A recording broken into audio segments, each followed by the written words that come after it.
सभी को जय यीशु मसीह के। मेरा नाम अनीता है, मैं मदनपुर खादर से आई हूँ। मेरी कल की गवाही है 10:30 बजे की। मैं बैठी थी, मेरे बैठे को मेरे को हिचकी आ रही थी, बहुत ज़्यादा हिचकी आ रही थी, मेरे पे सांस भी ना लिया जा रहा था। तो मंजू बहन के पास फ़ोन करा, मेरी बेटी ने, मंजू बहन ने प्रार्थना करी। फिर भैया जी के पास फ़ोन करा, भैया जी ने प्रार्थना करी और मेरे को 1-1.5 घंटा हो गया, मुझे सांस नहीं लिया जा रहा था, बहुत ज़्यादा हिचकी आ रही थी। भैया जी ने और मंजू बहन ने मेरी प्रार्थना करी, मेरी हिचकी उसी टाइम पर बंद हो गई। सबको जय यीशु मसीह की मेरी यही गवाही है। सबको जय यीशु मसीह की। हालेलुया। आइए हम न्यायियों की पुस्तक 13 अध्याय उसकी 1 से लेकर 7 आयत तक पढ़ेंगे। जैसा कि आपने न्याय में पढ़ा है, यूहन्ना 1:1 पे आदि में वचन था, वचन परमेश्वर के साथ था, वचन ही परमेश्वर था। यूहन्ना 1:1, यूहन्ना 14:6 पे कहा है, यीशु ने उससे कहा कि मार्ग, सत्य, जीवन मैं ही हूँ, बिना मेरे द्वारा कोई पिता परमेश्वर यहोवा तक नहीं पहुँच सकता। और फिर तो हम 4 बार अब लिखा, और किसी दूसरे के द्वारा उद्धार नहीं, क्योंकि स्वर्ग के नीचे मनुष्य जाति में यीशु मसीह नासरी जी के अलावा और कोई दूसरा नाम नहीं दिया गया जिसके द्वारा हम उद्धार पा सकें। और यूहन्ना 15:16 पे लिखा कि तुमने मुझे नहीं चुना बल्कि मैंने तुम्हें चुना है, और जाकर तुम फल लाओ और फल तुम्हारा सदा बना रहे। अब तक तुमने मेरे नाम से कुछ मांगा नहीं, मांगते तो पाते। मैं आपको बताना चाहता हूँ, लेकिन जब तक हम प्रभु में बने नहीं रहते, मांगने पर भी नहीं मिलता। सबसे बड़ी बात है आज्ञाकारिता में रहना। परमेश्वर ने हमें चुन लिया, परमेश्वर ने हमें अलग कर दिया, परमेश्वर ने हमें अपनी संतान ठहरा लिया, परमेश्वर ने अपना दास बना लिया। इतना सब कुछ होने के बावजूद भी हम परमेश्वर के राजदूत बन जाते हैं, सहकर्मी बन जाते हैं। कहता तुम पृथ्वी के नमक हो, तुम मेरी दृष्टि में अनमोल हो, तुम मेरे सहकर्मी हो, तुम प्रतिष्ठित हो। बहुत कुछ परमेश्वर ने हमारे लिए कहा है, लेकिन उससे बड़ी बात यह है कि हम परमेश्वर के भय में, उनकी आज्ञाकारिता में रहें, ताकि ये जो सारे वरदान हैं जो कहे हुए हमारे जीवन में हाँ और आमीन के साथ पूरे होने पाए। हालेलुया। तो जब जब हम वचन से बाहर जाते हैं, तब तब परमेश्वर की आज्ञा के अनुसार ही हम चोट भी खाते हैं। जैसा यूहन्ना 15:7 पे लिखा है कि यदि तुम मुझ में बने रहो, मेरी आज्ञा, मेरी शिक्षा तुम में बनी रहे, तो तब जो चाहो मांगो तुम्हारे लिए हो जाएगा। ये तभी होगा। हालेलुया। बने रहना काफ़ी नहीं है, आज्ञाकारिता में रहना सबसे बड़ी बात है। हालेलुया। तो आज हम ऐसे एक नौजवान का किस्सा देखते हैं जो अपनी माँ के पेट से नाज़ीर पैदा हुआ, जिसको परमेश्वर ने चुना। और देखिए उसने किस प्रकार से परमेश्वर की आज्ञा तोड़ी, तो उसका जीवन का क्या हश्र हुआ, क्या दुर्दशा हुई। इससे हमको एक सबक मिलता है कि खाली यीशु ने हमें चुन लिया, यीशु को हमने मान लिया, या बाइबल पढ़ने लगे, यीशु मसीह के पीछे चल दिए, या यीशु मसीह कोई धर्म या रिलीजन स्थापित करने नहीं आए। वो सारी जाति के, सारे मनुष्य जाति के परमेश्वर हैं, सभी के प्रभु हैं। हालेलुया। बस जो उनके वचन का आदर करेगा, उनके पीछे हो रहेगा, वो परमेश्वर की ओर से आशीष पर आशीष पाएगा। किसी भी जाति का हो, किसी समुदाय का हो, किसी कंट्री का हो, परमेश्वर के वचन का आदर करना है। हालेलुया। तो आइए हम देखते हैं न्यायों की पुस्तक 13 अध्याय उसकी 1 आयत। और इस्राएलियों ने फिर यहोवा की दृष्टि में बुरा किया। इस्राएली परमेश्वर के चुने हुए लोग थे, लेकिन उन्हीं इस्राएलियों ने क्या करा, यहोवा जी की दृष्टि में, यीशु मसीह के पिता, स्वर्ग और पृथ्वी को बनाने वाले परमेश्वर की दृष्टि में बुरा किया। इसलिए यहोवा जी ने उनको फलिश्तियों के बस में 40 वर्ष के लिए रखा, गुलाम कर दिया। हालेलुया। से प्रभु की अनुग्रह हट जाती है। हम लोग फाइनेंशियली, फिजिकली, मेंटली प्रॉब्लम में फंसते हैं, और तब भी अगर नहीं बदलते तो जैसा कि रोमियो 6:23 पे लिखा है कि पाप की मजदूरी मृत्यु है, यहाँ तक कि मृत्यु का विश्वास रखते हैं। और उससे भी बड़ा एक और सजा है जो कि मत्ती 24:13 पे लिखी है, जो अंत तक धीरज धरे रहेगा उसी का उद्धार होगा। वो आखिर तक वफादार नहीं बना रहा, इसलिए उसको मोक्ष, मुक्ति, स्वर्ग नहीं मिलेगा। उस व्यक्ति की 2 मौत होंगी, एक धरती की मौत होगी, और उसके बाद उसकी आत्मा आग और गंधक की जेल में अनंत काल के लिए डाल दी जाएगी। जैसा कि प्रकाशित वाक्य और उसकी 20 की 13, 14, 15 पे लिखा है, और समुद्र ने उन मरे हुओं को जो उनमें थे दे दिया, और मृत्यु और अधोलोक ने उन मरे हुओं को जो उनमें थे दे दिया, और उनमें से हर एक के कामों के अनुसार न्याय किया गया। सुना आपने? हमारे कर्म, हमारी हरकतें, हमारी करतूतें जो हम करते हैं अपने जीवन में, अच्छी या बुरी, कथनी से कुछ नहीं होता, करतूत होती है।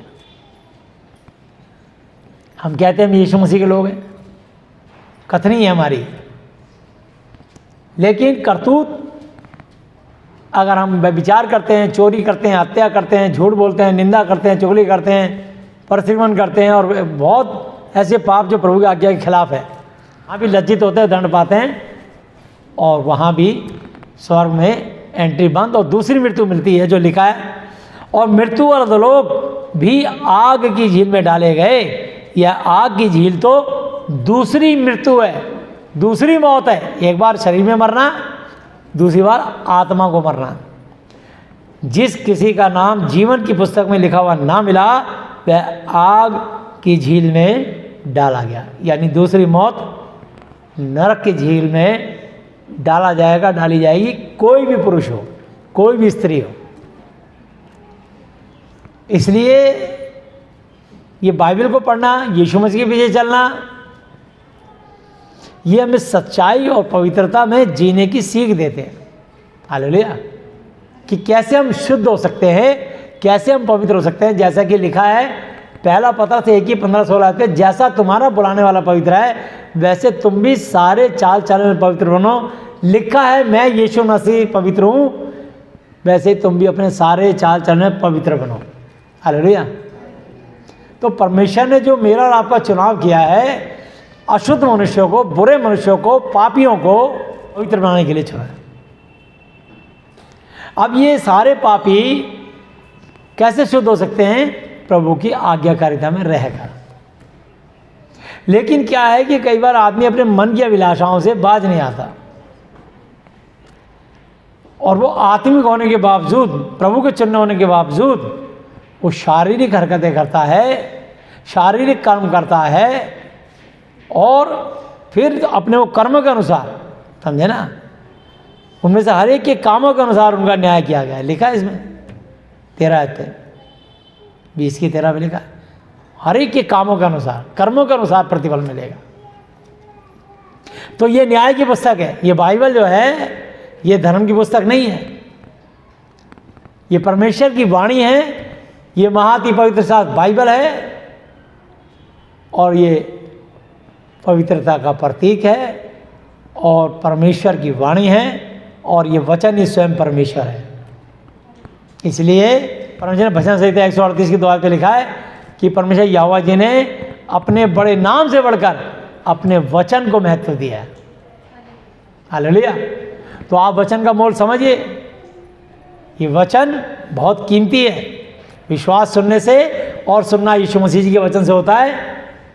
हालेलुया। रोमियो 10:17 पे लिखा है। इसलिए अब वापिस आते हैं हम न्यायों पर। 13 अध्याय, और उसकी मैं एक आयत पढ़ी थी, फिर दोबारा पढ़ देता हूँ। और इस्राएलियों ने फिर यहोवा की दृष्टि में बुरा किया, इसलिए यहोवा ने उनको पलिश्तियों के वश में, कंट्रोल में 40 वर्ष के लिए रखा, छोड़ दिया। 40 साल के लिए तुम गुलाम बन के रहो। दानियों के कुल का सोरावासी मानोव नाम का एक पुरुष था, जिसकी पत्नी के बांझ होने के कारण कोई पुत्र न था। इस स्त्री को यहोवा के दूत ने दर्शन देकर कहा, सुन, बांझ होने के कारण तेरा बच्चा नहीं, परंतु अब तू गर्भवती होगी और तेरे बेटा होगा। हालेलुया। इसलिए अब सावधान रहे, सतर्क हो जा। यह आशीर्वाद मैं तेरे को दे के जा रहा हूँ, क्योंकि यहोवा जी ने मुझे भेजा है। इसलिए अब सावधान रहे कि ना तो तू दाख मधु पीना। अब तू प्रेग्नेंट हो गई है, आज के बाद अगर तेरा पति भी कहे तो जब तेरे पेट में बच्चा है तो तू मदिरा शराब नहीं पीना। बियर नहीं पीना, कोई नशा मत करना, अपने पति के कहने पे भी नहीं करना, क्योंकि मेरे पेट में परमेश्वर की दी और परमेश्वर की ओर से दिए हुई एक आशीष है। हालेलुया। इसलिए परमेश्वर चाहता है अब मैं तेरे को ये आशीष देने जा रहा हूँ, तो अपने आप को पवित्र रख। तो परमेश्वर हमको जब संतान, बाइबल में लिखा गर्भ का फल यहोवा की ओर से होता है और लड़के यहोवा का दिया प्रतिफल है। भजन संहिता 127 की 3 आयत में। हालेलुया। सो लिखा है कि ना तो तू दाख मधु व किसी भांति किसी प्रकार का मदिरा पिए और ना कोई अशुद्ध वस्तु खाए। हालेलुया। अशुद्ध वस्तु, अशुद्ध वस्तु क्या होती है? अशुद्ध वस्तु, अशुद्ध वस्तु जो परमेश्वर की आज्ञा के खिलाफ है, जो कि परमेश्वर की ओर से नहीं है, शैतान की ओर से है, वो अशुद्ध वस्तु है। हालेलुया। वो नहीं खाना, क्योंकि तू गर्भवती होगी और तेरे एक बेटा उत्पन्न होगा और उसके सिर पर छुरा ना फिरे, उस तरह ना फिरे, कभी उसके बाल को मुड़वाना नहीं, जैसे बाल है वैसे ही रहने देना उसके, क्योंकि वह जन्म ही से परमेश्वर का नाज़ीर रहेगा और इस्राएलियों को पलिश्तियों के हाथ से छुड़ाने में वही हाथ लगाएगा। हालेलुया। उसी का योगदान होगा। वो बच्चा महाबलशाली, महाताकतवर। इसलिए आज मैं आपको क्लियर कर रहा हूँ इस वचन से कि शिमशोन के बालों में ताकत नहीं थी, परमेश्वर के वचन में ताकत है। उनके वायदों में ताकत होती है, प्रभु के वचन में ताकत थी जब उस समय कहा था। हालेलुया।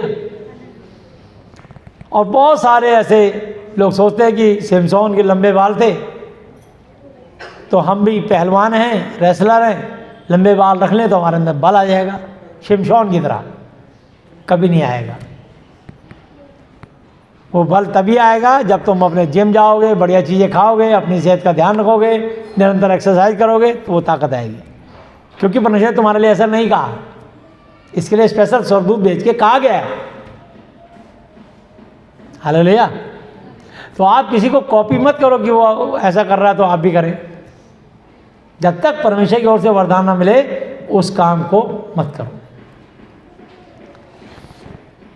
उस स्त्री ने अपने पति के पास जाकर कहा, परमेश्वर का एक जन मेरे पास आया था जिसका रूप परमेश्वर के दूत का सा अति भय योग्य था, और मैंने उससे पूछा कि तू कहाँ का है, और ना तो उसने अपना नाम बताया, परंतु उसने मुझे कहा, सुन, तू गर्भवती होगी और तेरे एक बेटा होगा, इसलिए अब ना तो दाख मधु व किसी भी भांति की मदिरा शराब पीना और ना कोई अशुद्ध वस्तु खाना, क्योंकि वह लड़का जन्म से मरने के दिन तक परमेश्वर का नाज़ीर रहेगा। हालेलुया। ये परमेश्वर ने वादा किया। और उसके बाद समय पे गर्भवती हुई, बच्चा बड़ा हुआ, और जब आप आगे पूरा चैप्टर पढ़ोगे आपको सब पता लगता चला जाएगा। अब मैं 16 अध्याय पे आ रहा हूँ सीधा। हालेलुया।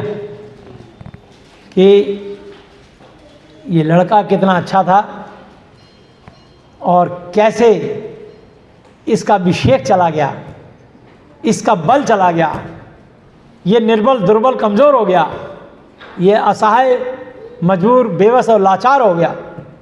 हालेलुया। तब शिमशोन अज्जा को गया और वहाँ एक वेश्या को देखकर उसके पास गया। देखिए, उसको पसंद आई एक वेश्या, और वो वेश्या को पास चला गया कि तू मुझे बहुत खूबसूरत लगती है, मैं तुझसे ब्याह करना चाहता हूँ। उसकी जाति में इतने लोग थे, उसके समाज में थे, लेकिन वो वेश्या पे फिदा हो गया। अब वेश्या तो किसी की होती नहीं, आपको पता है, बहुत आते हैं और बहुत जाते हैं। लालची होती है, पैसे में अपनी देह को बेचती है, सगी नहीं होती, और फिर भी वो उसमें बस शैतान ऐसी कई बार लोगों की कुबुद्धि पैदा कर देता है कि लोगों को अच्छे बुरे की समझ नहीं होती। इसको ये माँ के पेट से नाज़ीर पैदा हुआ, परमेश्वर का चुना हुआ जन है, बलशाली पुरुष है, कितना खूबसूरत हैंडसम ऐसा स्मार्ट जवान रहा होगा, इसकी पर्सनालिटी देखते बनती होगी। लेकिन देखिए इसकी अकल मति मारी गई, बुद्धि मारी गई, बुद्धि बंद हो गई। बुद्धि के कारण वेश्या के जाल में फंस गया। घर वालों की, समाज की, बिरादरी की, किसी की नहीं सुनी। बस मैं तो इस वेश्या के साथ ही शादी करूंगा। अब वेश्या कभी किसी की सगी होती नहीं, वो थोड़ी शादी करती किसी से। चलो ठीक है, जो भी है उसके साथ उसका रिलेशन शुरू हो गया। जब अज्जियों को इसका समाचार मिला कि शिमशोन यहाँ आया है, तब उन्होंने उसको घेर लिया और रात भर नगर के फाटक पर उसकी घात में लगे रहे। यह कहकर रात भर चुपचाप रहे कि बिहान तड़के को भोर होते ही हम उसको कत्ल करेंगे। परंतु शिमशोन आधी रात तक पड़ा रहा। आधी रात को उठकर उसने नगर के फाटक के दोनों पल्लों और दोनों बाजुओं को पकड़कर बेड़ों समेत, जमीन समेत उखाड़ लिया और अपने कंधों पर रखकर उन्हें उस पहाड़ की चोटी पर ले गया जो हेब्रोन के सामने है। अब सोचिए इसमें कितना बल और कितनी ताकत थी कि राजा का जो महल था, महल के बड़े फाटक थे जिसको लोग बड़े बड़े पेड़ के तनों से तोड़ना चाहते हैं, वो तब भी नहीं जल्दी से टूटते। जिसमें बड़े बड़े राजा के रथ गुजरते हैं, इसने उसकी चौखट पकड़ी, चौखट पकड़ के जड़ से ही उखाड़ दिए और खींच के उखाड़ के कंधों पे लाद के इतना भारी पहाड़ पे लेके चला गया और फेंकाया कहीं पे। इतना ताकतवर आदमी था। लेकिन देखिए तलवार तलवार होती है, सुई सुई होती है, समझे ना। तो जो काम तलवार कभी कपड़े नहीं सी सकती और सुई तलवार का काम नहीं कर सकती, समझे ना। तो अपने नहीं बात है। और उसका ताकत तो बहुत थी, पर बुद्धि ऐसी थी इसकी कि वो दलीला नाम की वेश्या के चक्कर में पड़ गया, पराई औरत के चक्कर में पड़ गया। इसके बाद वह सोरेक नाम नाले में रहने वाली दलीला नाम की एक स्त्री से प्रीति मोहब्बत करने लगा। तब पलिश्तियों के सरदारों ने उस स्त्री के पास जाके कहा, तू उसको फुसलाकर पूछ ले, बूझ ले कि उसके महाबल, उसके अंदर की ताकत का भेद रहस्य क्या है और कौन सा उपाय है करके हम उस पर ऐसे प्रबल हों कि उसे बांध कर दबा रखें, तब हम तुझे 1100 टुकड़े चांदी देंगे। वेश्या लालची थी, उसने कहा 1100 टुकड़े चांदी के मिल रहे हैं। वो उसको प्यार में फंसा के और कहने लगी अपनी ताकत का राज बता दे। तब दलीला ने शिमशोन से कहा, मुझे बता दे कि तेरे बल का भेद क्या है और किस रीति से तुझे बांधकर दबा कर रख सके। शिमशोन ने उसे कहा, यदि मैं 7 ऐसी नई तांतों से बांधा जाऊं जो सुखाई ना गई हों तो मेरा बल घट जाएगा और मैं साधारण, बिल्कुल ऑर्डिनरी मनुष्य, सिंपल मैन, बिल्कुल साधारण पुरुष सा हो जाऊंगा। तब पलिश्तियों के सरदार दलीला के पास ऐसी नई नई 7 तांतें ले गए जो सुखाई ना गई हो और उनसे उसने शिमशोन को बांधा। उसके पास तो कुछ मनुष्य कोठरी में घात लगाए बैठे थे। तब उसने उससे कहा, हे शिमशोन, परिस्थिति तेरी घात में है। तब उसने तांतों को ऐसा तोड़ा जैसे सन का सूत आग में छूते ही टूट जाता है और उसके बल का भेद ना खुला। हालेलुया। कच्चा धागा जैसे टूट जाता ना, उसने उठा, एक झटका मारा, सारे धागे सारे टूट गए, रस्सियाँ। तब दलीला ने शिमशोन से कहा, सुन, तूने मुझसे छल किया, तूने मुझसे धोखा किया, तूने मुझसे दगा किया और झूठ कहा। अब मुझे बता दे कि तू किस वस्तु से बन सकता है, बता दे। देखिए उसकी इतनी अकल नहीं काम कर रही। अगर मैं तेरे से झूठ बोला, तू भी तो झूठ बोल रही है। तू मुझे फंसा रही है, मैं तेरे प्यार की मोहब्बत में सब कुछ तेरे पास कुर्बान, अपनी जाति समाज छोड़ के तेरे पीछे हो लिया, और तू मुझे 11-11 चांदी के टुकड़ों में बिक करके तू मेरे को फंसा रही है। तू झूठी बोल रही, तू भी तो झूठी है।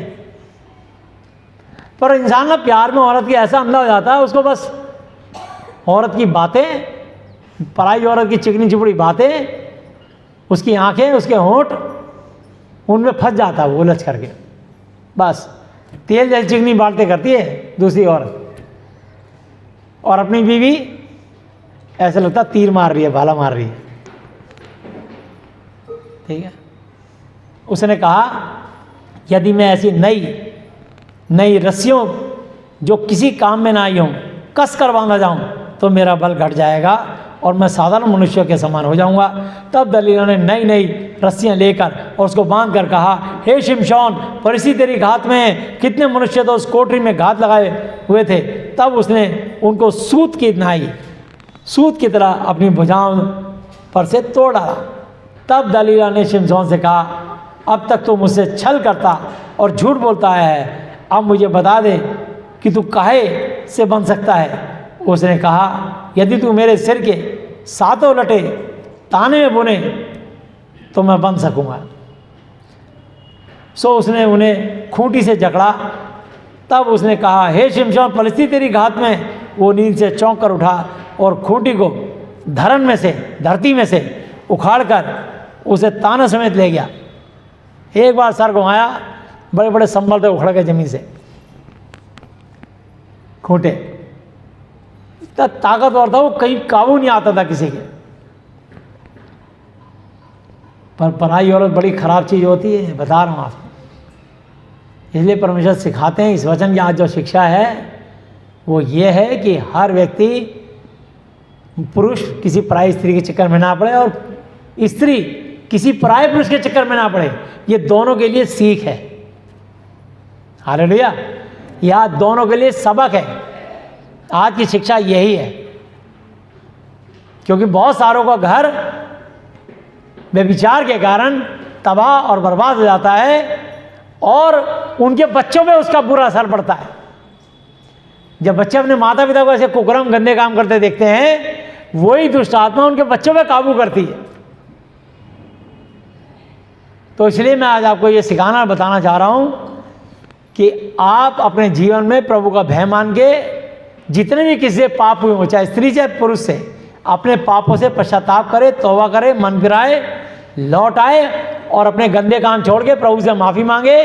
प्रेरितों काम 3:19 के अनुसार मन फिराओ, लौट आओ कि तुम्हारे पाप मिटाए जाएं, ताकि प्रभु के सम्मुख विश्रांति के दिन आए। हालेलुया।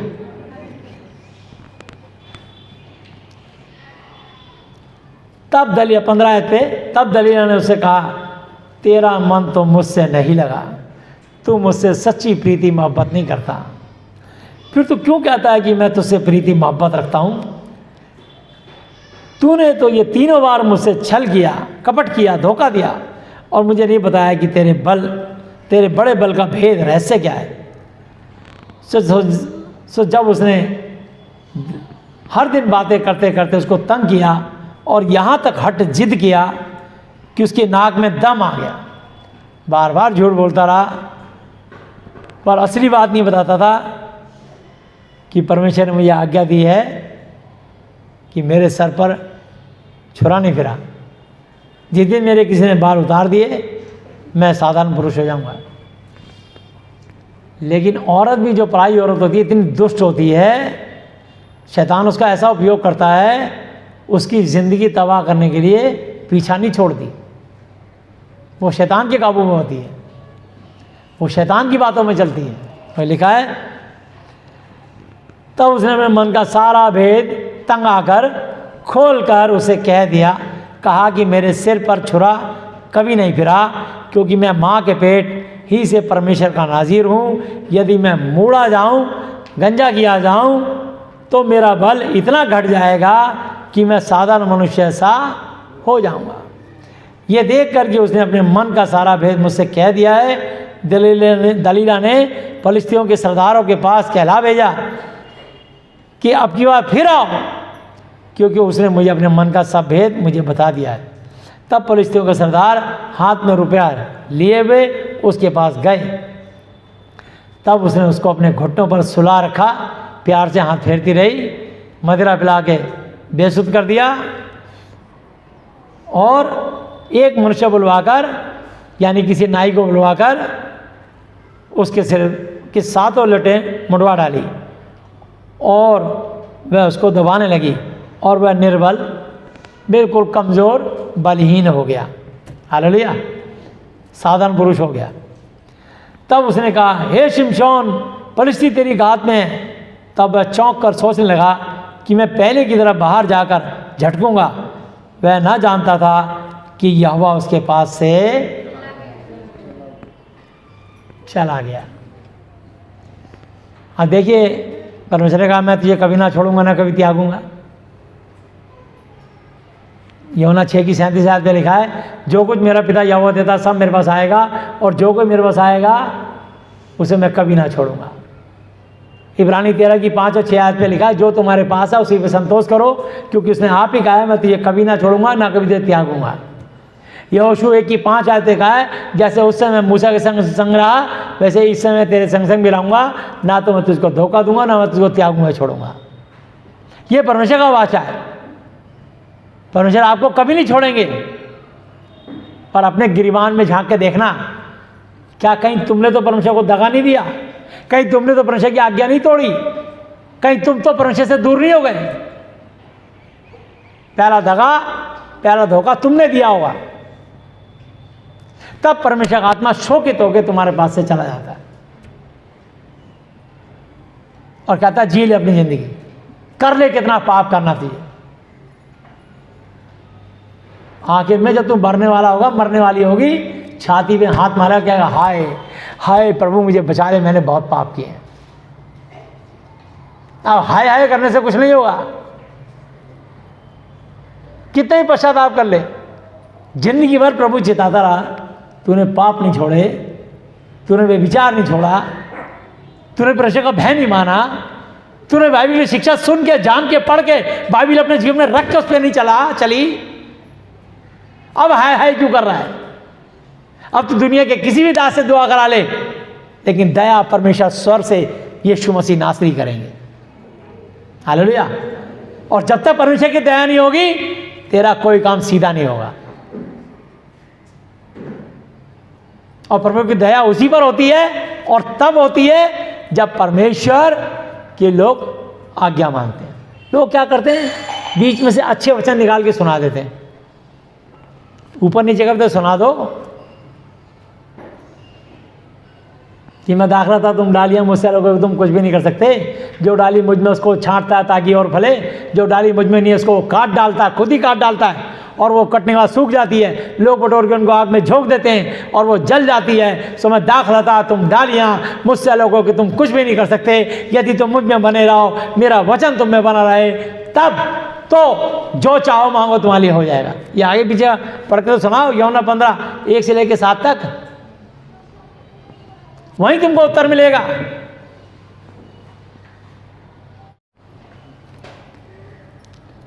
हालेलुया।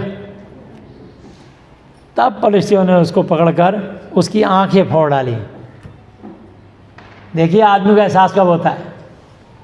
कुछ लोग प्यार से समझते हैं, कुछ लोग वचन की शिक्षा से समझते हैं, पर कुछ लोग पिट छित के समझते हैं। अब शिमशोन के समझ में आ रहा, पिट छित के। इसको पकड़ लिया, आंखें फोड़ दी जलती सलाखों से, अंधा कर दिया इसे, इतने बलशाली पुरुष को। किस चक्कर में? एक औरत के चक्कर में,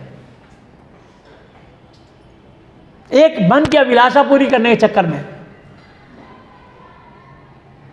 ऐसे बहुत सारी औरतें और बहुत सारे पुरुष अपने जीवन को नाश कर लेते हैं, प्रभु की आज्ञा ना मान के, अपनी मन की अनुरीति पे गलत चल के, यीशु के पास रहने और आने के बावजूद धोखा देते रहते हैं। ना केवल अपनी पत्नी को या पति को, ना केवल अपने बच्चों को, बल्कि जीवित परमेश्वर को, जिसको कभी कोई धोखा दे ही नहीं सकता। क्योंकि जीते परमेश्वर का हाथ में पड़ना भयानक बात है। लिखा है यूहन्ना 5:38 आयत पे, देख अब तो तू चंगा हो गया, 38 साल के रोगी, परंतु फिर से पाप मत करना, ऐसा ना हो कि तुझको इससे भी ज्यादा भारी विपत्ति मुसीबत आ पड़े। तो विपत्ति मुसीबत भोगने के लिए तैयार रहना पाप करने से पहले। ये बड़ी गंदी बात है कि यदि हम परमेश्वर का भय मानते हैं और फिर भी उसकी आज्ञा नहीं मानते, ये बड़े शर्म की बात है। यहां हम परमेश्वर से शिक्षा पाने आते हैं। अरे मैं तो हल्का सा समझाता हूं या इस वचन की शिक्षा के कारण तुम्हें आशीष मिले, डांटता हूं, वो न्याय करेंगे, वो नर्क और आग अंदर की में डाल सकते हैं आपको। और उससे पहले यहीं पर ही समाज में तुम्हारे को लज्जित होना पड़ेगा। समाज में तुम्हारी जान जा सकती है, और जान तो जाएगी, साथ में वो तुम्हारे अंदर जो आत्मा काम कर रही थी, तुम्हारे मरते ही वो आत्मा तुम्हारे बच्चों में जा सकती है। हो सकता है जीते जी वो तुम्हारे बच्चों में ट्रांसफर हो जाए। तब तुम सर पकड़ के रो रहे हो, यार हमारे बच्चे के साथ ऐसा क्यों हो रहा है। अपने गिरवान में झांक, क्यों हो रहा है, तेरे को जवाब मिल जाएगा। बैठ के सोचो, पति पत्नी बैठ के सोचो, हमारा बच्चा ऐसे क्यों चला गया इस राह में। तब पलिश्तियों ने उसको पकड़कर उसकी आंखें फोड़ डाली और उसे अज्जा को ले जाके पीतल की बेड़ियों से जकड़ दिया, और वह बंदी गृह में चक्की पीसने लगा। उसके सिर के बाल मुड़ जाने के बाद फिर से बढ़ने लगे, दोबारा उगने लगे। तब पलिश्तियों के सरदार अपने दागोन नाम देवता के लिए बड़ा यज्ञ और आनंद करने को ये कहकर इकट्ठे हुए कि हमारे देवता ने हमारे शत्रु शिमशोन को हमारे हाथ में कर दिया है। वो अपने देवता की जय जयकार करने लगे। देखो आप, ये शिमशोन की गलती थी कि उसने दलिया नाम की पराई औरत वेश्या के साथ बिना परमेश्वर की आज्ञा के और बिना शादी करे उसके साथ शारीरिक मिलन करके पाप किया, इसलिए उसे अंधा होना पड़ा, जेल में चक्की पीसनी पड़ी, जान से हाथ धोना पड़ा। वो शतरंज में वेदनों की तरह बचा नहीं आग की भट्टी से, वो दानल की तरह भूखे शेरों माम की बचा नहीं दानल की तरह, क्योंकि उसने परमेश्वर की आज्ञा तोड़ी। आज्ञा तोड़ते याद रखना, मौत के लिए तैयार है ना, रोमियो 6:23। और जब लोगों ने उसे देखा तब यह कहकर अपने देवता की स्तुति, उसकी बढ़ाई की कि हमारे देवता ने हमारे शत्रु और हमारे देश के नाश करने वाले को, जिसने हम में से बहुतों को मार भी डाला, हमारे हाथ में कर दिया है। जब उनका मन मगन हो गया, मस्त हो गया, तब उन्होंने कहा शिमशोन को बुलवा लो कि वह हमारे लिए तमाशा करे, तमाशा, बंदर की तरह नाचे, जंजीरें बांध के उसको नचाए। नाच, बंदर कैसे नाचता है, नाच। हमारी सभा में इस हमारे झूठे देवता के सामने नाच, हम लोगों के सामने नाच। पीतल की बेड़ियों में जकड़ के नचवाया उसको। इसलिए शिमशोन बंदीगृह से बुलवाया गया और उनके लिए तमाशा करने लगा और खंभों के बीच खड़ा कर दिया गया। तब शिमशोन ने उस लड़के से जो उसका हाथ पकड़े हुए था कहा, मुझे उन खंभों को जिनमें घर संभला हुआ है छूने दे कि मैं उस पर टेक लगाऊं। वह घर तो स्त्री पुरुषों से भरा हुआ था। फलिस्तियों के सब सरदार भी वहाँ मौजूद थे और छत पर कोई 3000 स्त्री पुरुष थे। उसकी तमाशा देखने के लिए उसकी छत पर 3000 लोग चढ़े हुए थे, 3000, उसकी बेइज्जती करने के लिए, उसका तमाशा देखने के लिए। शिमशोन को तमाशा करते हुए देख रहे थे। तब शिमशोन ने यह कहकर यहोवा की दुहाई दी।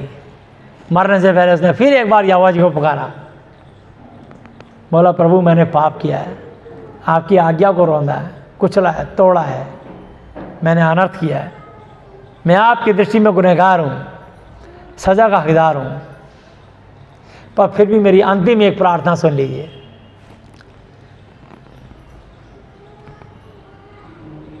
दुहाई दी कि हे प्रभु यहोवा मेरी सुधि ले, मेरा ध्यान कर, हे परमेश्वर अब की बार मुझे बल दे कि मैं फलिस्तियों से अपनी दोनों आँखों का एक ही पलटा लूँ। तब शिमशोन ने उन दोनों बीच वाले खंभों को जिनमें घर संभला हुआ था पकड़कर एक को दाहिने हाथ से और दूसरे को बाएं हाथ से बल लगा दिया। और शिमशोन ने कहा, फलिस्तियों के संग मेरी आत्मा मेरी जान भी जाए। और वो अपना सारा बल लगाकर झुका। तब वह घर सब सरदारों और उसमें सारे लोगों पर गिर पड़ा। सो जिनको उसने मरते समय मार डाला वे उनसे भी अधिक थे जिन्होंने उसने अपने जीवन में मार डाला था। तब उसके भाई और उसके पिता के सारे घराने के लोग आए और उसे उसकी लाश को उठाकर ले गए और सोरा और एश्ताओल के मध्य अपने पिता मानोह की कब्र में मिट्टी दी। उसने इस्राएल का न्याय 20 वर्ष तक किया था। हालेलुया। इस प्रकार से एक पराई औरत के चक्कर में शिमशोन को मरना पड़ा। उसने एक गधे की हड्डी से, जबड़े की हड्डी से 1000 लोगों को, पुरुषों को मार डाला था। इतना बलवान था। और मरने से पहले उसने दुआ करी कि प्रभु मुझे एक बार बल और दे दे।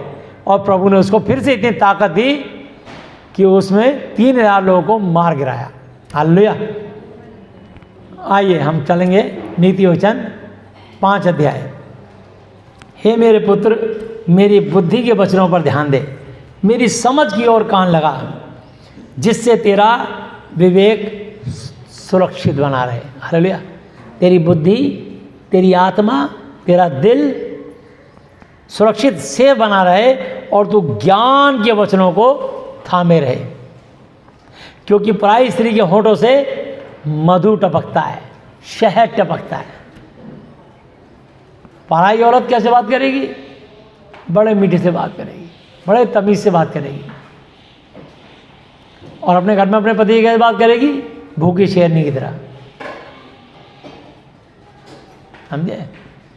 तो लिखा है क्योंकि पराई स्त्री के होठों से मधु शहद टपकता है और उसकी बातें तेल से भी अधिक चिकनी होती हैं, परंतु इसका परिणाम नाग दोना सा कड़वा और दोधारी तलवार से भी पहना है। उसके पांव मृत्यु की ओर बढ़ते हैं, नरक की ओर बढ़ते हैं, और उसके पग अधोलोक नरक तक पहुंचते हैं। इसलिए उसे जीवन का समथर पथ नहीं मिल पाता। उसको कभी लाइफ में स्मूथ लाइफ नहीं मिलती। हर वक्त गड़बड़, हड़बड़, परेशान रहता वो, हड़बड़ी में गड़बड़ी। उसकी लाइफ में दिक्कत रहती है। पाई को मोहताज रहता है, क्योंकि उसका आधा हिस्सा तो पराई औरत खा जाती है, जिसको सीने से लगाता है, या पराया पुरुष खा जाता है। तो इसलिए उसे जीवन का समथर पथ नहीं मिल पाता। उसके चाल चलन में चंचलता है, नटखट बना है, परंतु उसे वह आप नहीं जानती, खुद ही नहीं जानती मैं कितनी चंचल हूँ, कितनी बेहुदा और बदतमीज हूँ, दायरे पार करके क्या क्या बकवास करती हूँ। इसलिए अब हे मेरे प्यारो, हे मेरे पुत्रों, मेरे वचन सुनो, मेरी सुनो और मेरे वचनों से मुँह ना मोड़ो। ऐसी स्त्री से दूर ही रहे, ऐसी औरत से दूर ही रहे, और उसकी डेवड़ी, उसकी चौखट के पे भी ना जाना, उसके घर के दरवाजे पे भी ना घुसना। कहीं ऐसा ना हो कि तू अपना यश औरों के हाथ और अपना जीवन क्रूर जन के हाथ वश में कर दे, या प्राय तेरी कमाई से अपना पेट भरें और परदेसी मनुष्य तेरे परिश्रम का फल अपने घर में रखें। और तू अपने अंतिम समय में, जबकि तेरा शरीर क्षीण कमजोर हो जाए, तब ये कहकर हाय हाय, अस्पताल में बिस्तर में मरने से पहले एक आदमी की मैं ऐसे दुआ करने गया था, सेंट स्टीफन में भर्ती था, आखिरी अंतिम दिनों में। क्या था, मैंने बड़े पाप किए, बहुत अय्याशी करी, मैंने बच्चों हक मार के, इतनी प्रॉपर्टी है, सब मैंने अपनी वेश्याओं में, औरतों में उड़ा दिए। अभी भी बहुत प्रॉपर्टी है, ये तुम्हारे नाम नहीं कर पाया मैं, मतलब अपने रिश्तेदार भतीजों का नाम नहीं कर पाया वो। तो चाहता था कि मैं इसको आपके नाम करूं, पर ये कहता था कि अब मैं बचूंगा नहीं, लेकिन मेरे लिए दुआ कर दो कि प्रभु मेरे पाप क्षमा कर दे, बस मुझे आराम से मौत मिल जाए। इतने पाप करके कहता आराम से मौत मिल जाए। चलो तो प्रभु जानते हैं, इसलिए यहाँ लिखा है। और तू अपने अंतिम समय में, जबकि तेरा शरीर कमज़ोर हो जाए, क्षीण हो जाए, तब ये कहकर हाय मारने लगे कि मैंने बाइबल की शिक्षा से, जो प्रभु के दास ने शिक्षा दी थी वचन से, शिक्षा से कैसा बैर किया और डांटने वाले का कैसा तिरस्कार किया। मैंने अपने गुरुओं की वचन, जो बाइबल के अनुसार थे बातें, हालेलुया, गुरुओं ने जो बातों से उदाहरण देके समझाई और बाइबल के वचन से भी समझाई, ना मानी और अपने सिखाने वालों की ओर ध्यान नहीं लगाया। मैं सभा और मंडली के बीच में प्राय ज़्यादातर सब बुराइयों में जा पड़ा। तू अपने ही कुंड से पानी और अपने ही कुएं के सोते का जल पिया करना, यानी हर पति पत्नी अपने ही पति पत्नी से संतुष्ट रहना, इधर उधर मुंह मत मारना, वरना तुम्हारा जीवन नाश हो जाएगा। और अगर किसी ऐसा पाप हुआ हो तो माफ़ी मांग के आज से पश्चाताप करके आज ही प्रभु तुम्हारे गुनाह माफ कर देंगे, फिर से पाप मत करना, आशीष देखोगे आज से ही। आमीन। ये केवल तेरे ही लिए रहे और तेरे संग औरों के लिए ना हो। तेरा सोता धन्य रहे और अपनी जवानी की पत्नी के साथ आनंदित रहे। प्रिय हिरणी व सुंदर संभारनी के समान उसके स्तन सर्वदा तुझे संतुष्ट रखें और उसी का प्रेम नित्य तुझे आकर्षित करता रहे। हे मेरे पुत्र, तू अपरिचित स्त्री पर क्यों मोहित हो और पराई स्त्री को क्यों छाती से लगाए, क्योंकि मनुष्य के मार्ग यहोवा की दृष्टि से छिपे नहीं हैं और वह उसके सब मार्गों पर ध्यान करता है। दुष्ट अपने ही अधर्म के कर्मों से फंसेगा और अपने ही पाप के बंधनों में बांधा रहेगा। अब कर लो कितनी मर्जी प्रार्थनाएं, पहले पाप छोड़ना पड़ेगा, पश्चाताप करना पड़ेगा, तब बंधन खुलेंगे। खाली दुआ कराने से बंधन नहीं खुलेंगे। सुन लो बात बता रहा हूं, दुनिया के किसी मर्जी पास्टर से दुआ करा लेना, दया यीशु मसीह करेंगे। हालेलुया। वह शिक्षा प्राप्त किए बिना मर जाएगा और अपनी अज्ञानता के कारण भटकता रहेगा। हालेलुया। नीति वचन 6 अध्याय 16 आयत से पढ़ते हैं।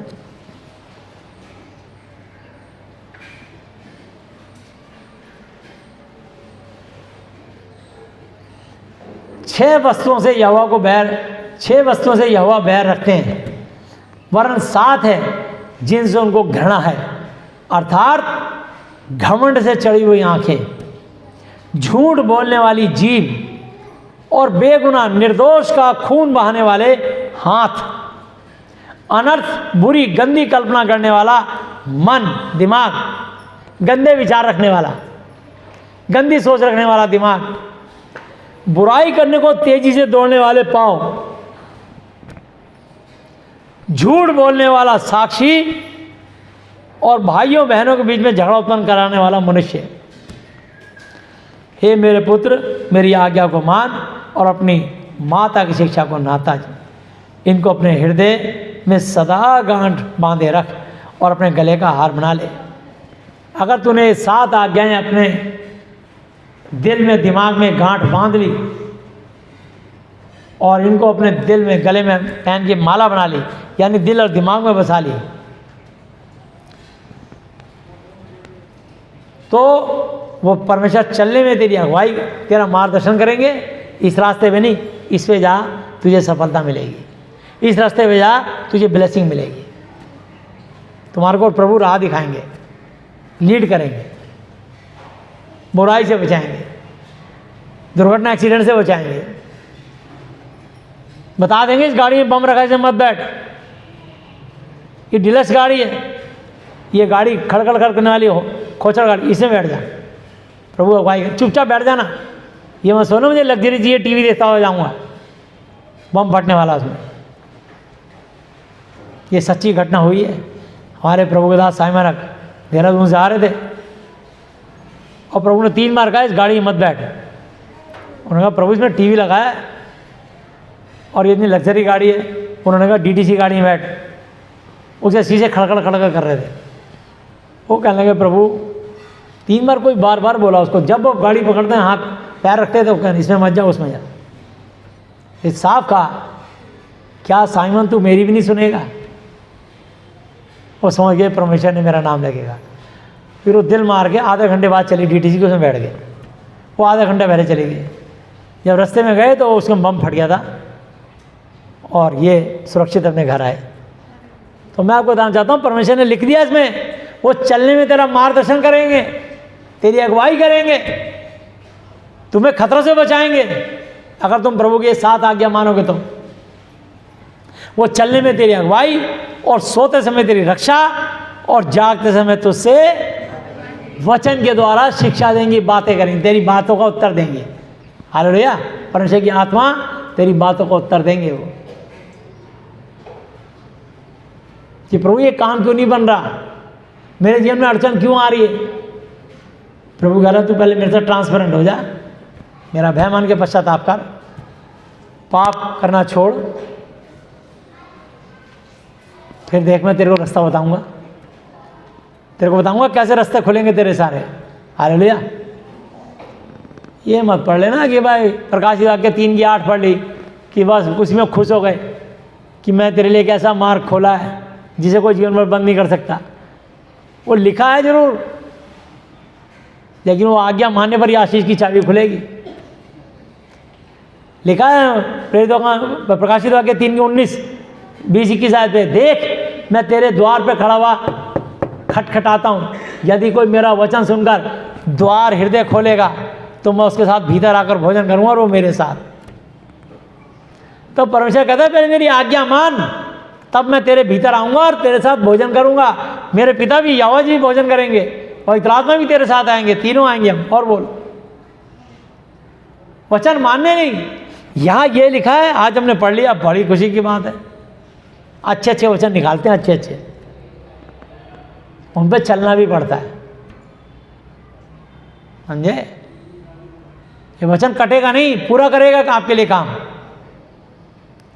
लेकिन परमेश्वर चाहते हैं कि एक बार तुम पश्चाताप तो करो। हर कलीसिया में यही वचन है। तो आपसे परमेश्वर से पश्चाताप कर लो। कुछ नहीं करना तुमको कि बस प्रभु जो मेरे जीवन में पाप है आपसे मैं नहीं करूंगा, नहीं करूंगी, मैं आपसे वायदा करता हूं, करती हूं, बस। और प्रभु स्वर से देखेंगे आपको कि सचमुच तुमने पाप करने छोड़ दिया कि नहीं। जैसी छोड़ दोगे उसी समय ब्लेसिंग स्वर से उतर जाएगी।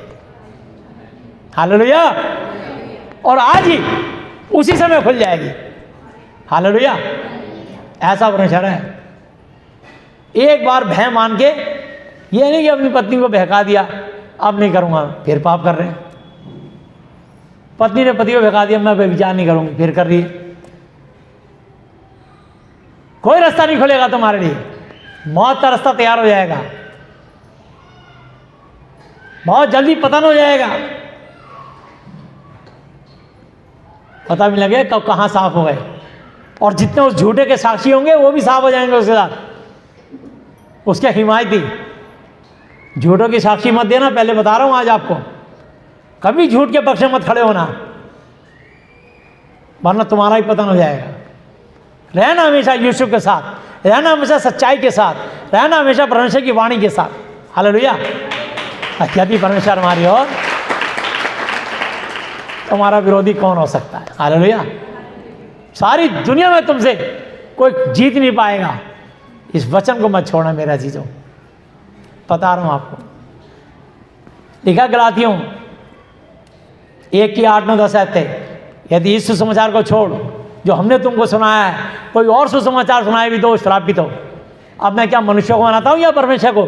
यदि मैं अब तक मनुष्य को ही प्रसन्न करता रहता तो यीशु मसीह का दास ना होता। मैंने जिंदगी में कभी किसी इंसान को खुश नहीं करा। मैंने अपने सृजनहार, पालनहार, तारनहार, स्वर्ग और पृथ्वी के अति पराक्रमी महान परमेश्वर, अल्फा ओमेगा, आदिम प्रथम और अंतिम, उन्हीं को खुश किया है और उन्हीं को खुश करूंगा। हालेलुया। चाहे मेरे साथ कोई हो या ना हो, मुझे सिर्फ यीशु का साथ और उनका दया भरा हाथ चाहिए। हालेलुया। इसलिए मुंह देखा प्रचार नहीं होगा, मुंह देखा न्याय नहीं होगा। सच्चाई से शिक्षा मिलती है, आशीष मिलेगी आपको। तो यह लिखा है, वो चलने में तेरी अगुवाई और सोते समय तेरी रक्षा। कोई सांप बिच्छू नहीं काट सकता तुमको, कोई कीड़ा मकोड़ा आके, कोई जानवर आके तुमको फाड़ नहीं सकता। प्रभु के सरदूत तुम्हारा पहरा देंगे। हालेलुया। सोते समय तुम्हारी रक्षा करेंगे और जागते समय तुम्हारे को लीड करेंगे, मार्गदर्शन करेंगे, एडवाइस देंगे। इस मार्ग पे नहीं, इसमें चला जा, इस गाड़ी में नहीं, उसमें बैठ जा। अगुवाई होगी तुम्हारी। हालेलुया। आज्ञा तो दीपक और शिक्षा ज्योति, और हम जैसे सिखाने वाले की डांट जीवन का मार्ग है। इस डांट को बुरा मत मानो, ये डांट तुम्हारे को ब्लेसिंग के लिए, ताकि तुमको शैतान की मार ना पड़े। ये डांट तुम्हें लज्जित करने के लिए नहीं है, ये डांट तुमको चिताने के लिए, ताकि तुम और खूबसूरत और सुंदर हो जाओ। जैसे कि सोना जितनी आग की भट्टी में जाता है, चांदी जितनी जाती है और निखरती है। हालेलुया। तुम सोने से ज़्यादा तुम बिल्कुल कुंदन बन जाओ। हालेलुया। ताकि तुझको बुरी स्त्री से बचाए और पराई स्त्री की चिकनी चुपड़ी बातों से बचाए। चिकनी चुपड़ी बातें बोलती है पराई औरत, मीठी, बड़ी मीठी बोलेगी। अगर इतना मीठा अपने पति से बोल दिया तो घर स्वर्ग बन जाए।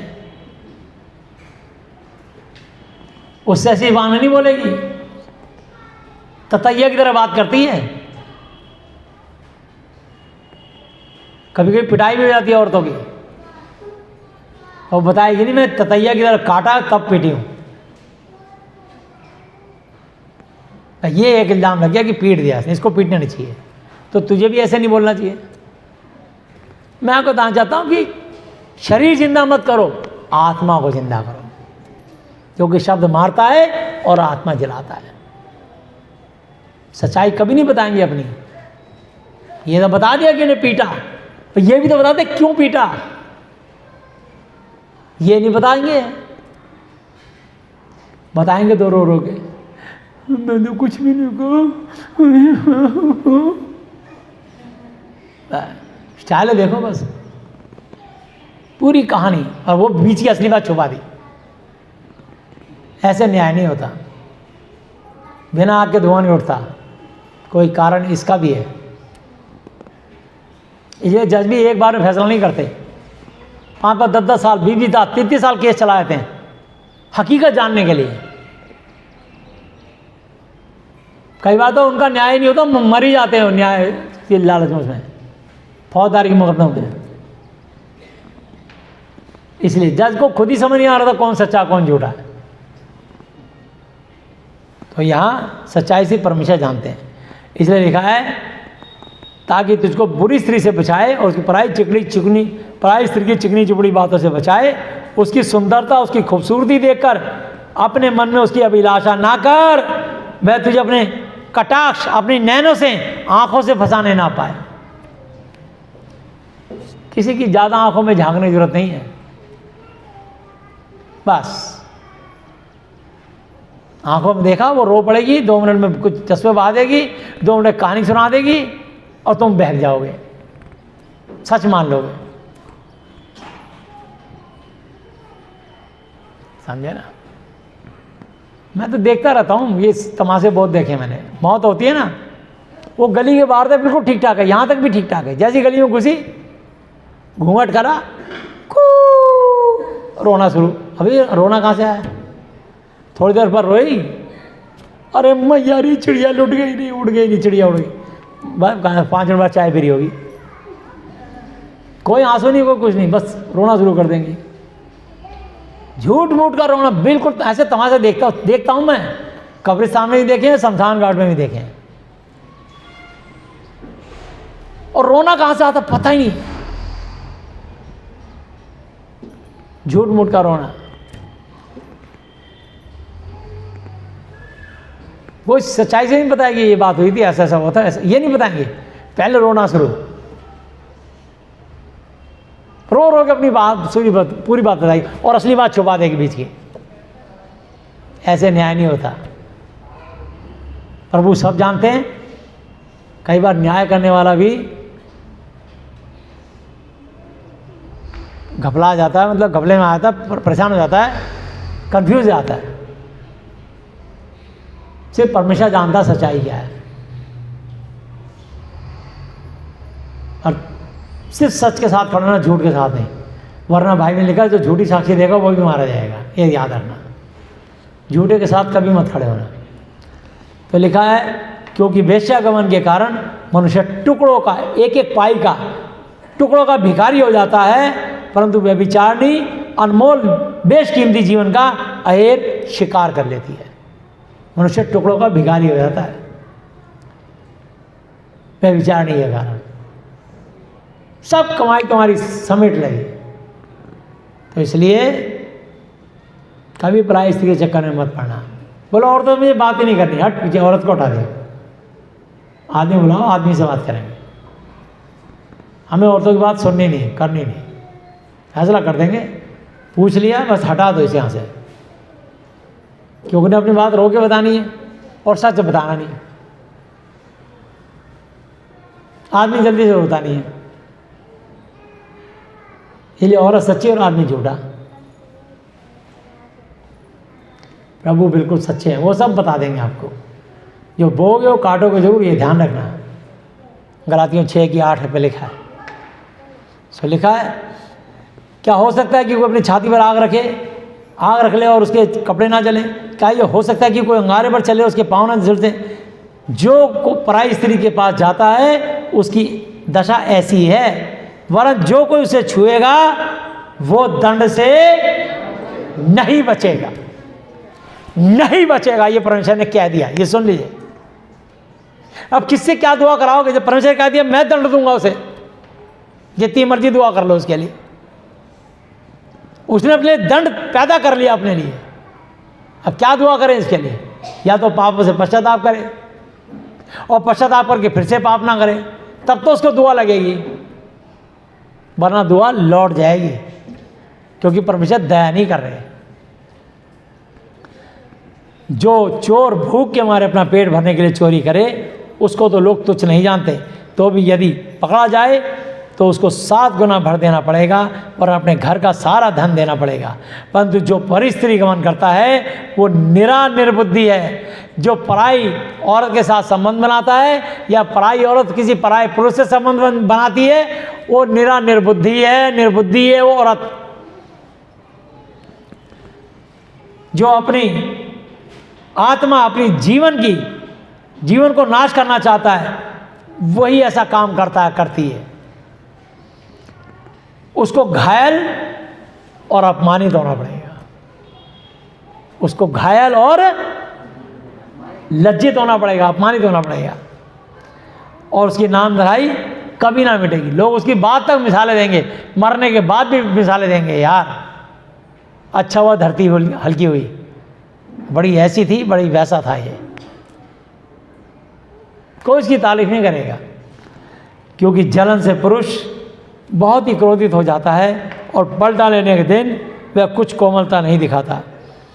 पर घूंस पर दृष्टि नहीं करे, जो घूंस पर दृष्टि ना करेगा, वो चाहे तो उसको बहुत कुछ दे तो भी वो ना मानेगा। हालेलुया। तो कभी कोई काम करने के लिए कोई सरकारी पोजीशन हो तो घूंस मत लेना, रिश्वत मत लेना। बता रहे आपको, अगर किसी पे दया है, उसके रहम कर सकते हो तो मदद कर देना। घूंस रिश्वत किसी से मत लेना। हालेलुया। और कभी किसी को ब्याज पे पैसा मत देना, स्वर्ग में जगह नहीं मिलेगी। कई लोग सोचते हैं ब्याज पे पैसा देके पैसा कमा लेंगे, ये ध्यान रखना। भजन संहिता 15 अध्याय, भजन संहिता 15 अध्याय।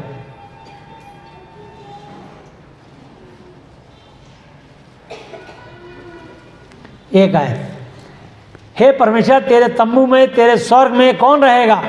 तेरे पवित्र पर्वत पर, तेरे स्वर पर कौन बसने पाएगा? वह जो खराई से चलती और धर्म के काम करती है और हृदय दिल से सच बोलती है। हालेलुया। ये लोग स्वर्ग में रहेंगे, मुंह से नहीं, दिल से सच बोलने वाले।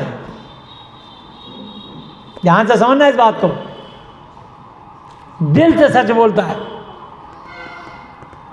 जो अपनी जीभ से निंदा नहीं करता और अपने मित्र की बुराई नहीं करता और न अपने पड़ोसी की निंदा सुनता है।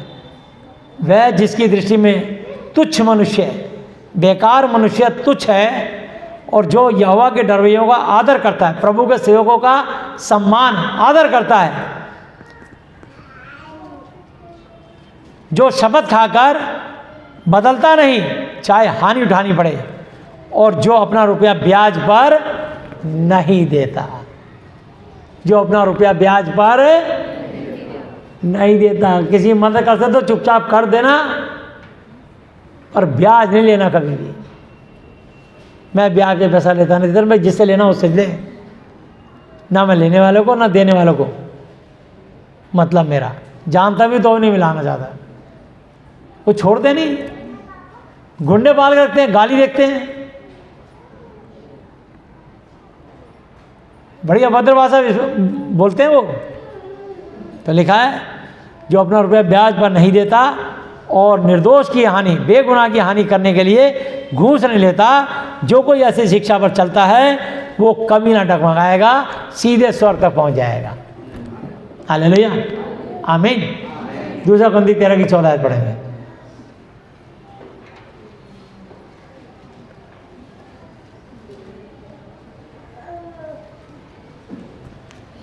प्रभु यीशु मसीह जी का अनुग्रह और परमेश्वर यहोवा जी का प्रेम और पवित्र आत्मा जी की सहभागिता तुम सब के साथ यीशु के नाम में होती रहे, बनी रहे और बिना रुके बढ़ती चली जाए, यीशु के नाम में आमीन। प्रभु यीशु मसीह अब तक के अपने जीवन वचन पर पढ़े समझाने पर हमें से प्रत्येक को बताया से आशीष है, आमीन। हे हमारे पिता, आप जो स्वर्ग में हैं, आपका नाम पवित्र माना जाए, आपका राज्य आए, आपकी इच्छा जैसी स्वर्ग में पूरी होती है वैसे पृथ्वी पर भी हो। हमारी दिन भर की रोटी आज हमें दें, और जिस प्रकार हमने अपने अपराधियों को क्षमा किया है वैसे ही आप भी हमारे अपराधों को क्षमा करें, और हमें परीक्षा में ना लाएं परंतु बुराई से बचाएं, क्योंकि राज्य और पराक्रम और महिमा सदा ही आपके हैं, मेरे प्रभु यीशु मसीह जी के नाम से, आमीन। हालेलुया। प्रभु यीशु मसीह जी, आज मैंने जितना भी वचन सुना मेरे और मेरे परिवार के हर सदस्य के जीवन में 1000 गुना फल लाए। प्रभु यीशु मसीह जी, आज मैं इस धरती पर अपने पूरे दिल से अपने सब अपराधियों को क्षमा करता हूँ और आपसे प्रार्थना विनती और निवेदन करता हूँ कि आप भी मेरे पापों को, श्रापों को, गुनाहों को, गलतियों को, जाने अनजानी भूलों को क्षमा कर दीजिए। जैसे आप पवित्र हैं वैसे मुझे ही पवित्र बनाएं, और मेरे जीवन से और मेरी पुस्तकों से आप अपनी महिमा लें। यीशु मसीह जी, आज से आप ही मेरे पिता, गुरु और परमेश्वर हो। मैं आपका बेटा, चेला और विश्वासी हूँ। आप मुझे और मेरे परिवार के हर सदस्य को मानसिक चिंताओं से, आर्थिक समस्याओं से, शारीरिक बीमारियों से, हर तरह की अशुद्ध आत्माओं से, व्यभिचार से, परस्त्रीगमन से, झूठ से, पाप से आज़ाद कीजिए, और जैसे आप शुद्ध हैं मुझे भी शुद्ध कीजिए। मेरी प्रार्थनाओं को सुनने के लिए धन्यवाद। धन्यवाद पिता यहोवा जी, धन्यवाद प्रभु यीशु मसीह जी, धन्यवाद पवित्र आत्मा जी, मेरे प्रभु यीशु मसीह जी के नाम से, आमीन। Hallelujah, hallelujah, hallelujah. बोलो प्रभु यीशु मसीह जी की। सबको जय यीशु मसीह के।